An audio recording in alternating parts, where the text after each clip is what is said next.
I still remember that evening. The sky was gray, heavy with clouds, just like my heart is today. My wife was in the kitchen. My children were watching television. And my mother was standing at my door. She was old, her back slightly bent, her hands shaking as she held a small cloth bag, everything she owned in this world. Just for a few days, she said softly. I have nowhere else to go. I didn't look at her eyes, because I knew if I did I would break. Instead, I looked behind her, at the neighbors, at the street, at my life that I thought was already too heavy for one more burden. Amy, this is not the right time, I said. Her lips trembled, not in anger, not in surprise, not in pain.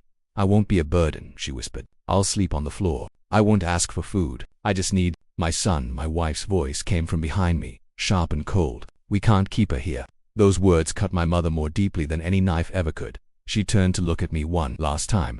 Her eyes weren't angry. They were empty, like she already knew that she had lost me long ago. Without another word, she turned around. I watched her walk away. Slow steps, weak legs, a life full of sacrifices. Walking away from the son she raised, she stopped at the gate. Maybe she hoped I would call her back. I didn't. The door closed. That sound still echoes in my soul.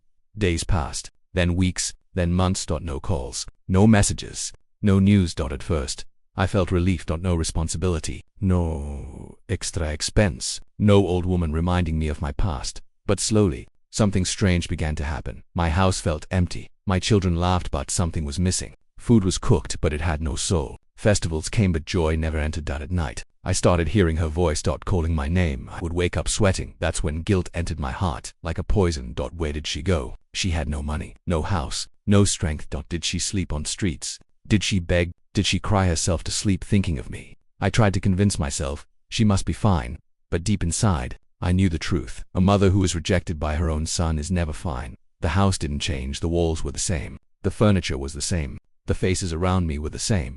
But something invisible was gone. Something that had held this house together without anyone noticing. My mother. After she left that evening, I told myself a lie. She will go to my brother. She will stay with some relative. She has lived her whole life alone. She is strong. I repeated these lies every day because the truth was too painful to face. The first morning after she left, I woke up early out of habit. For years, my mother used to wake before everyone else, even when she didn't live with me. I was used to knowing she existed somewhere in the world. That morning something felt wrong. No phone call, no message, no missed call. Just silence. At first, I enjoyed it. No responsibility, no emotional pressure, but silence has a strange nature. It doesn't stay quiet. It starts speaking inside your head. A few days later, my son fell sick, fever, crying all night. My wife was tired. I was restless. Suddenly, a memory hit me like lightning. When I was 7 years old, I had the same fever. My mother sat beside me the whole night. She didn't sleep. She didn't eat. Every few minutes, she touched my forehead, whispered prayers, cried silently so I wouldn't hear. That night, sitting beside my son, I realized something terrifying. If my mother were here, she would have been the first one awake, the first one worried, the last one to rest. And where was she now? I couldn't answer that question. On the 10th day, guilt finally won. I took my phone, opened my contacts. Amy, my finger trembled. I called. Once, twice, the phone rang, and rang, and rang. No answer, I told myself. She must be asleep. I tried again in the evening. Still no answer. That night I didn't sleep. For the first time, fear entered my heart. Not fear of losing money, not fear of society. Fear of losing my mother forever. I went to the storeroom. There were a few of her old things I had kept or maybe hidden. A worn-out shawl, a broken pair of slippers, a small tasbih. I held that shawl. It still smelled like her. I pressed it against my face, and suddenly, I was crying like a child, not silently, loudly, uncontrollably, because I finally understood something too late. She didn't come to my house for shelter. She came because she missed her son. The next day, I asked my wife softly, "Have you heard from Amy?" She didn't even look at me. She's not our responsibility anymore. Those words echoed in my mind. Not our responsibility. I wondered. When I was born, was I my mother's responsibility? When she skipped meals so I could eat, was that responsibility? When she sold her jewelry to pay my fees, was that responsibility? No. That was love. A love I had repaid with a closed door. From that day, everything changed. I started looking at old women on the streets. Every bent back, every wrinkled face. I searched for her. At bus stops, near mosques, outside hospitals. Every time I saw an old woman begging, my heart stopped. What if that's my mother? But she was nowhere, and the silence kept growing louder. That silence was not empty. It was waiting. Waiting to turn into pain, waiting to turn into punishment. And very soon, it would. Their memories you remember with a smile, And then there are memories that come back only to punish you. After my mother left, my past didn't feel like the past anymore. It felt like a court, and I was the criminal. I remember my first day of school. I was scared, crying, refusing to enter the classroom. All the other children ran inside, but I held my mother's hand tightly. "Amy, don't leave me." She bent down, wiped my tears, and said softly, "I'm right here, even if you can't see me." She waited outside the gate for hours, under the sun, hungry, tired, just so her son wouldn't feel alone. And yet, years later, I watched her walk away alone from my gate. We were not rich. Sometimes there was food only for one. She would push the plate toward me and say, "I already ate." I believed her. Later I found out she lied. When winter came, I had a warm sweater. She wrapped herself in an old shawl with holes. When relatives laughed at our poverty, she smiled, but at night she cried silently. All so I could grow up without feeling small. As I grew older, something ugly grew inside me. Shame. I started noticing her old clothes, her simple way of speaking, her silence in front of educated people. I never said it aloud, but I felt it, and feeling it was enough. I stopped holding her hand in public. I walked ahead of her. She noticed. Mother always notices, but she never complained. She only walked slower so I wouldn't feel embarrassed. When I got a job in the city, I was excited. A new life, new people, a future. She packed my bag with shaking hands. She slipped some money inside quietly. I pushed it back. "I earn now," I said. She smiled, but her eyes were wet. That day, I hugged her quickly and left. I didn't look back. I didn't see her standing there for hours watching the road, waiting for a son who was already moving away from her. After marriage, my life became busy. Work, responsibilities, a new family. My mother's calls became interruptions. Her visits became inconvenient. Her presence became extra. And slowly, she became invisible. Until the day she stood at my door with a small bag and nowhere else to go. One night, I dreamed of her. She was young again, strong, smiling. She was cooking while humming softly. I said, "Amy, stay with me." She looked at me sadly and replied, "You already asked me to leave." I woke up crying. My pillow was wet. My chest felt heavy. That was the moment I realized I didn't just send my mother away. I erased her while she was still alive. Memories don't fade. They wait for the moment when you're weak enough to feel everything you once ignored. And my punishment was only beginning. Egret is a strange thing. It doesn't shout. It doesn't accuse. It just sits quietly inside you and slowly destroys everything. After that dream, I couldn't sleep anymore. Every night the same thoughts. Is she hungry? Is she cold? Is she safe? I would sit up in bed, staring at the dark ceiling, listening to my own breathing, and imagining hers growing weaker somewhere. My wife noticed the change. "You're overthinking," she said. "She's an old woman. She'll manage." But how does a mother manage when her own son shuts the door on her? One morning, I couldn't take it anymore. I left the house early, not for work, for her. I went to my brother's house first. He looked surprised to see me. "Did Amy come here?" I asked quickly. He shook his head. "She came once, weeks ago. She stayed only one night." My heart skipped. "Where did she go after that?" He looked away. Didn't say. That's when fear truly hits me. My mother wasn't staying anywhere. She was moving, like someone who doesn't want to trouble anyone. I went to relatives. Some avoided eye contact. Some pretended to care. She came here for tea. She rested a bit. She said she didn't want to be a burden. That word again. Burden. Each time I heard it, it felt like someone was pressing on my chest. I realized something horrifying. My mother was visiting people not to stay, but to say goodbye without making it obvious. One evening, I went to the local mosque. After prayer, I asked the caretaker, "Have you seen an old woman? White shawl, tired eyes?" He thought for a moment. "Yes," he said slowly. "She used to come here." My heart started racing when I asked. "Some time ago." She would sit quietly after prayers. I swallowed hard. "Does she still come?" He shook his head. "No." She stopped. I couldn't breathe. "Why?" The caretaker sighed.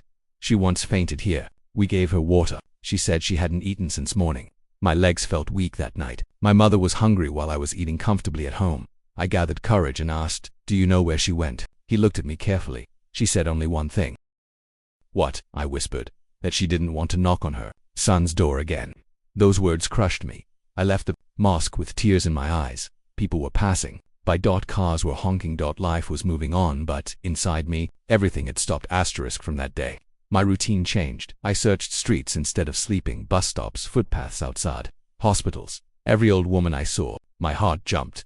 Sometimes I followed them quietly, just to make sure they weren't her. I felt ashamed of myself. A son, reduced to searching for his mother like a stranger. One night a thought hit me so hard I felt dizzy. What if I never find her? What if she dies somewhere thinking her son didn't care? That thought became unbearable. I cried openly for the first time in years, not as a man but as a child who had lost the safest place in the world. Regret had now turned into panic, and panic was turning into fear. because deep inside I felt it coming, a truth that would break me forever. Time didn't stop. It never does. It kept moving forward, cruelly, without caring about the weight on my heart. Days turned into months. Months turned into years.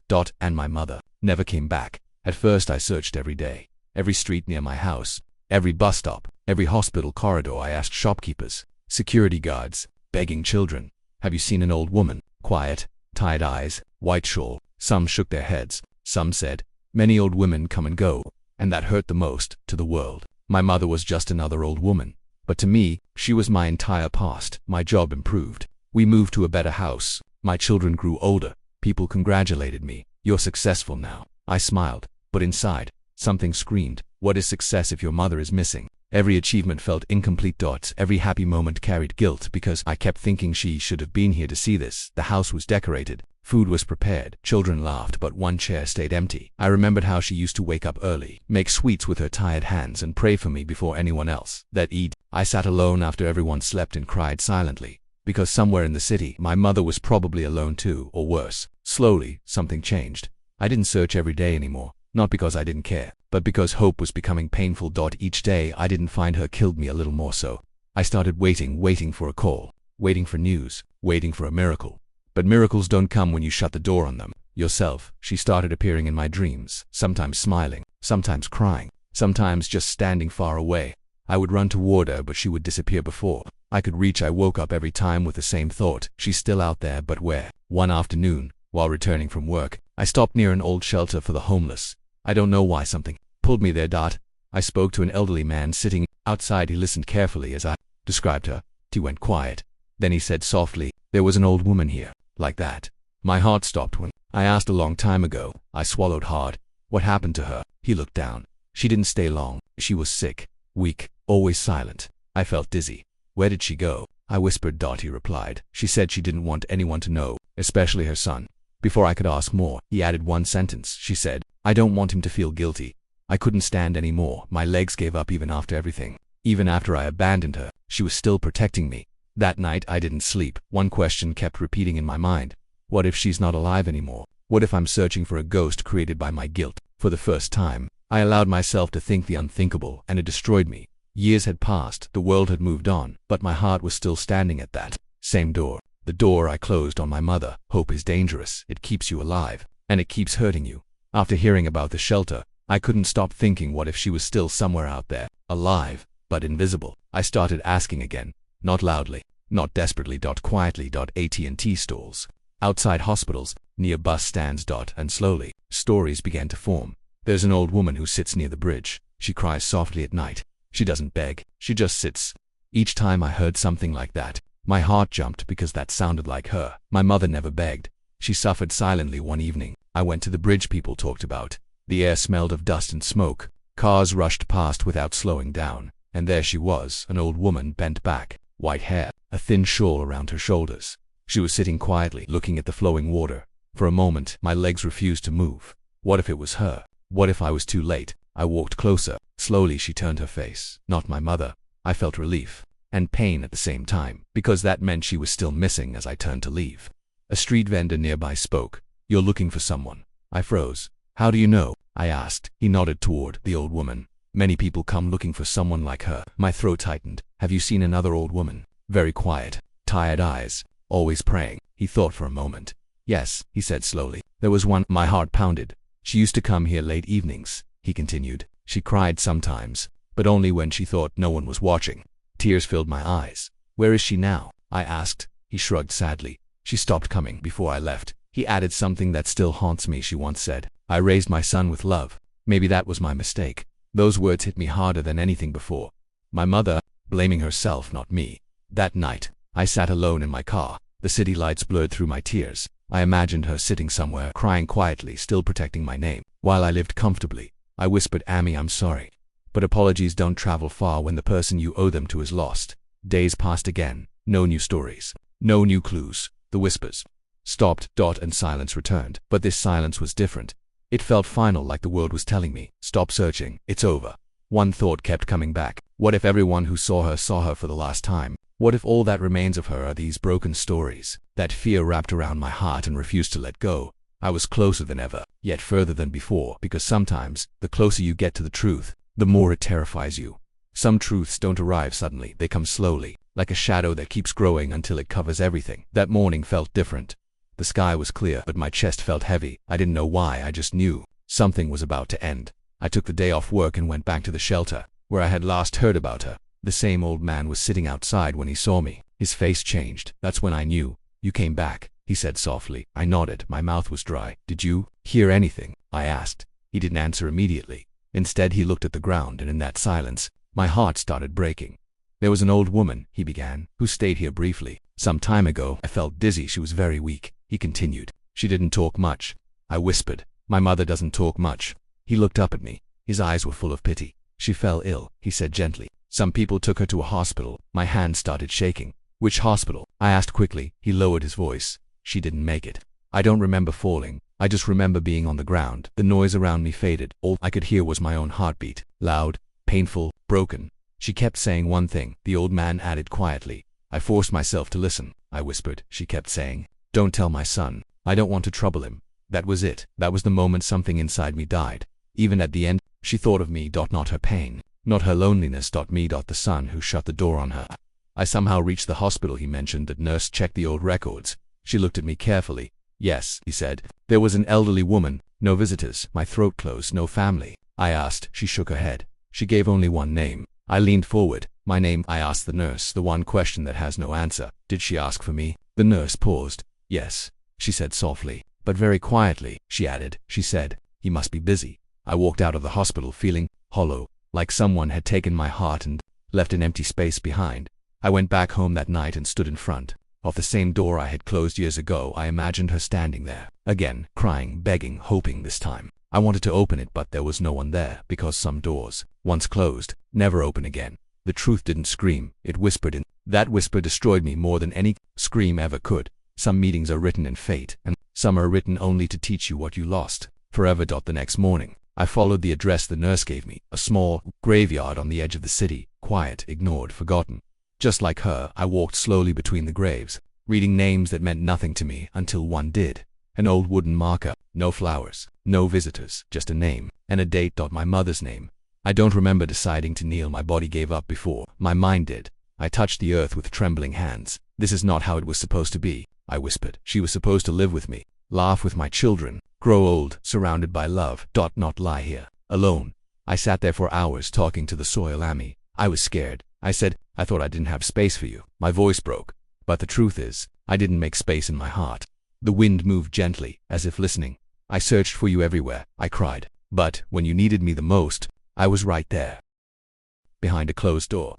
An old man approached quietly. He was the gravedigger. He looked at me with tired eyes. "She was a good woman," he said. My heart clenched. "You knew her?" I asked. He nodded. "She came here once. Before she died." I froze. "Why?" I whispered. He replied. "She said she wanted to know where she would rest." My breath caught. "She asked only one thing." He added. "What?" I asked, terrified. "That her son should never blame himself. That was the final blow. She forgave me before I even asked. She protected me even from my own guilt, and I didn't deserve it." That evening, I returned home. I placed her photograph in the living room. My children asked, "Who is she?" I swallowed my tears. "She is the reason you exist," I said. "She is your grandmother." They looked at the picture curiously. They never knew her voice, her touch, her prayers, because I took that away from them. Sometimes at night, I still hear a knock in my dreams. I rush to the door, heart racing. But when I open it, no one is there, just silence, just regret, just a lesson written in pain. If your mother is alive, don't wait, don't delay, don't think tomorrow is guaranteed, because one day you might search for her everywhere and find her only in memories, dreams, and graves.